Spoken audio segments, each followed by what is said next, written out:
Hello साथियों, कैसे हैं आप सभी। उम्मीद करते हैं कि आप सभी अच्छे होंगे। भड़ास फॉर बॉलीवुड में आप सभी का स्वागत है। आज बात करेंगे भड़ास फॉर बॉलीवुड में जुबली कुमार की। जी हाँ, राजेंद्र कुमार की। हिंदी सिनेमा के जुबली कुमार कहे जाने वाले राजेंद्र कुमार की लव स्टोरी भी फिल्मों जैसी ही दिलचस्प थी। सबसे पहले उनका नाम मशहूर अभिनेत्री नूतन के साथ जोड़ा गया। दोनों ने कई फिल्मों में साथ काम किया और कहा जाता है कि दोनों एक दूसरे को पसंद करने लगे थे। खबरों के मुताबिक वो शादी भी करना चाहते थे, लेकिन परिवार की असहमति के कारण ये रिश्ता आगे नहीं बढ़ सका, क्योंकि नूतन की मां शोभना समर्थ नहीं चाहती थी कि वो राजेंद्र कुमार से शादी करें नूतन की। इसके बाद राजेंद्र कुमार की ज़िंदगी में शुक्ला आई। शुक्ला फिल्मी परिवार से थी और दोनों की मुलाकात धीरे धीरे प्यार में बदल गई। कहा जाता है कि राजेंद्र कुमार के लिए एक अमीर परिवार से रिश्ता आया था, लेकिन उन्होंने शुक्ला को चुना क्योंकि वे उनसे सच्चा प्यार करते थे। बाद में दोनों ने शादी कर ली और उनका रिश्ता लंबे समय तक बेहद मजबूत रहा। दोनों के 3 बच्चे हुए, जिनमें उनके बेटे कुमार गौरव भी शामिल हैं। राजेंद्र कुमार ने अपने बेटे को फिल्म लव स्टोरी से लॉन्च किया, जो सुपरहिट रही। राजेंद्र कुमार और शुक्ला की जोड़ी को बॉलीवुड की सबसे सम्मानित जोड़ियों में गिना जाता था। उनके करीबियों के अनुसार परिवार उनके लिए हमेशा सबसे ऊपर रहता था। राजेंद्र कुमार से जुड़ा एक बहुत मशहूर किस्सा है, जो उनके स्टारडम और प्यार दोनों को दिखाता है। कहा जाता है कि जब उनकी फिल्में लगातार सिल्वर जुबली और गोल्डन जुबली मनाने लगी, तब लोग उन्हें जुबली कुमार कहने लगे। उस दौर में उनकी लोकप्रियता यानी कि इतने मशहूर थे कि निर्माता उनकी डेट्स पाने के लिए महीनों इंतज़ार करते थे। एक बार एक प्रोड्यूसर ने उनसे कहा कि अगर आप मेरी फिल्म में काम कर लें तो मेरी ज़िंदगी बन जाएगी। लेकिन उसी वक्त राजेंद्र कुमार अपनी पत्नी शुक्ला और परिवार को समय देना चाहते थे। उन्होंने कई बड़ी फिल्मों को सिर्फ इसलिए मना कर दिया क्योंकि वो परिवार को नज़रअंदाज नहीं करना चाहते थे। उस दौर में ये बहुत बड़ी बात मानी जाती थी, क्योंकि स्टार्स अक्सर काम को ही सब कुछ मानते थे। उनकी पत्नी शुक्ला हमेशा हर मुश्किल वक्त में उनके साथ रहीं। जब फिल्मों का दौर थोड़ा धीमा पड़ा, तब भी दोनों का रिश्ता मजबूत रहा। राजेंद्र कुमार अक्सर कहते थे कि उनकी असली सफलता उनका परिवार है। एक और दिलचस्प बात उनसे जुड़ी बताते हैं। उन्होंने अपने बेटे कुमार गौरव को फिल्म लव स्टोरी से लॉन्च किया। फिल्म इतनी बड़ी हिट हुई कि थिएटरों के बाहर लंबी लाइनें लग जाती थी। लोग कहते थे कि जैसे कभी राजेंद्र कुमार का जादू चलता था, वैसे ही क्रेज़ कुछ समय के लिए कुमार गौरव का भी हो गया था। राजेंद्र कुमार से जुड़ा एक और दिलचस्प किस्सा काफ़ी मशहूर है। कहा जाता है कि अपने स्ट्रगल के दिनों में वो फिल्मों में छोटे मोटे रोल किया करते थे। उस समय वो अभिनेता बनने के साथ साथ सेट पर दूसरे काम भी कर लेते थे, ताकि इंडस्ट्री में टिक सकें। एक दिन शूटिंग के दौरान उनकी मुलाकात महान अभिनेता दिलीप कुमार से हुई। राजेंद्र कुमार दिलीप कुमार को अपना आदर्श मानते थे। वो उनके सामने इतने नर्वस हो गए कि ठीक से संवाद भी नहीं बोल पाए। तब दिलीप कुमार ने मुस्कुराकर उनसे कहा, घबराओ मत, मेहनत करते रहो, एक दिन लोग तुम्हें भी इसी तरह पहचानेंगे। ये बात राजेंद्र कुमार ने जिंदगी भर याद करके रखी। बाद में जब वो बड़े स्टार बने, तब भी वो नए कलाकारों की मदद करते थे, क्योंकि उन्हें अपना संघर्ष याद आता था। उनकी सफलता का आलम यह था कि एक समय उनकी लगभग हर फिल्म हिट हो रही थी, यानी कि 25-25 साल तक लगातार सिनेमा हॉल में उनकी फिल्म लगती थी। सिनेमा घरों के बाहर हाउसफुल के बोर्ड लगना आम बात बन गया था। इसी वजह से लोग उन्हें प्यार से जुबली कुमार कहने लगे थे। लेकिन इतनी सफलता के बाद भी वो काफ़ी शांत और परिवार से जुड़े इंसान माने जाते थे। इंडस्ट्री में उनकी छवि एक सज्जन और मददगार अभिनेता की थी।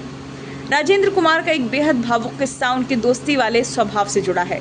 कहा जाता है कि जब वो सुपरस्टार बन चुके थे, तब भी अपने पुराने दोस्तों को नहीं भूले। एक बार उनके करीबी दोस्त आर्थिक परेशानी में थे और किसी से मदद मांगने में झिझक रहे थे। जब राजेंद्र कुमार को बात पता लगी, तो उन्होंने बिना कुछ पूछे चुपचाप उनकी मदद कर दी। बाद में दोस्त ने धन्यवाद कहा तो राजेंद्र कुमार बोले, दोस्ती में हिसाब नहीं होता। इंडस्ट्री में लोग कहते थे कि वो दिल से बहुत नरम इंसान थे। शूटिंग पर अगर कोई जूनियर कलाकार परेशान दिखता, तो वो खुद जाकर उसका हाल पूछते थे। एक और मज़ेदार बात बताते हैं आपको। उनकी फिल्मों का क्रेज़ इतना ज़्यादा था कि कई सिनेमा घर मालिक मानते थे कि अगर राजेंद्र कुमार की फिल्म लग जाए तो थिएटर कई हफ्तों तक भरा रहेगा। उस दौर में उनकी फिल्मों की सिल्वर जुबली मन्ना लगभग तय माना जाता था। उनकी सादगी का अंदाज इस बात से लगाया जाता है कि इतनी शोहरत मिलने के बाद भी वो परिवार और रिश्तों को सबसे ज़्यादा अहमियत देते थे।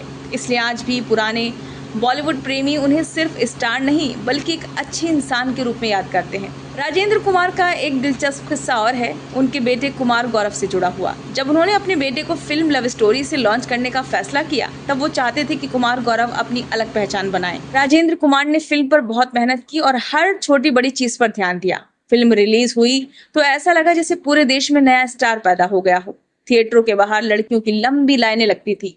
कई जगहों पर टिकट ब्लैक में बिक रहे थे। लोग कुमार गौरव की तस्वीरें अपने कमरों में लगाने लगे। कहा जाता है कि एक दिन राजेंद्र कुमार चुपचाप थिएटर के बाहर जाकर लोगों की भीड़ देखने लगे। जब उन्होंने दर्शकों का उत्साह देखा तो उनकी आंखें भर आईं। उन्होंने अपने करीबियों से कहा, आज मुझे अपने संघर्ष का फल मिल गया। लेकिन वो अपने बेटे को हमेशा जमीन से जुड़े रहने की सलाह देते थे। उनका मानना था कि स्टारडम आता जाता रहता है, मगर इंसानियत और मेहनत हमेशा साथ रहती है। इसी वजह से इंडस्ट्री में लोग राजेंद्र कुमार को सिर्फ बड़े अभिनेता ही नहीं, बल्कि एक मजेदार पिता और नेकदिल इंसान के रूप में भी याद करते हैं। उनके कई गाने तो आपको याद होंगे, जैसे वो गाना उनका बड़ा मशहूर था, बहारों फूल बरसाओ मेरा महबूब आया है, या उनकी फिल्म आरज़ू मूवी के गाने हों, या और बहुत सारी मूवीज थी उनकी इतनी अच्छी अच्छी, चाहे वो साधना के साथ हो, चाहे वैजंती माला के साथ हो। और उनकी लव स्टोरी से पहले के भी किस्से रहे हैं। उनका नाम नूतन से तो जोड़ा ही गया। साथ में एक ये किस्सा है कि सायरा बानो के साथ उनका नाम जुड़ गया था, यानी कि सायरा बानो के साथ उन्होंने कई सारी फिल्में की और सायरा बानो से इनके रिलेशन अच्छे हो गए थे। और मामला यहाँ तक पहुंच गया था कि 2 बच्चे होने के बाद भी राजेंद्र कुमार अपने बीवी बच्चों को छोड़ने के लिए उनके लिए तैयार हो गए थे और वो चाहते थे कि उनकी शादी सायरा बानो से हो। लेकिन सायरा बानो की जो मदर थी, नसीम बानो, उन्हें ये बिल्कुल बर्दाश्त नहीं था। वो नहीं चाहती थी कि राजेंद्र कुमार से सायरा की शादी हो। इसलिए उन्होंने दिलीप कुमार से मुलाकात की और दिलीप कुमार कई सारी चीजें बताई और पासा एकदम पलट गया। और फिर क्या होता है, सायरा बानो को दिलीप कुमार बहुत पसंद थे। बचपन से वो चाहती थी कि उनकी शादी दिलीप कुमार से हो और झट से दिलीप कुमार भी मान गए, किस्मत में था क्योंकि, और दिलीप कुमार से सायरा बानो की शादी हो गई और राजेंद्र कुमार पीछे हट गए। तो इनकी बड़ी दिलचस्प स्टोरी रही है। और राजेंद्र कुमार की जब फिल्म लगती थी तो हजारों की भीड़ में लड़कियां थिएटर के बाहर खड़ी हो जाती थी और लोग इन्हें बेहद ही पसंद करते थे। यानी कि कोई कम छोटी बात नहीं है। 25-25 साल तक लगातार इनकी फिल्में थिएटर के बाहर लगी रहती थी और हर कोई डायरेक्टर प्रोड्यूसर यही कहता था कि अगर राजेंद्र कुमार को हम एक फिल्म में ले लें तो मान लो आधी फिल्म तो वैसे ही हिट हो गई। तो बहुत बड़ी बात थी ये। तो आप राजेंद्र कुमार को कैसे देखते हैं और राजेंद्र कुमार आपको कैसे लगते हैं, आप जरूर हमें बताइएगा कमेंट बॉक्स में। और आप किसकी आगे स्टोरी सुनना चाहेंगे वो भी जरूर बताइएगा। और अब हमें इजाजत दीजिए। धन्यवाद।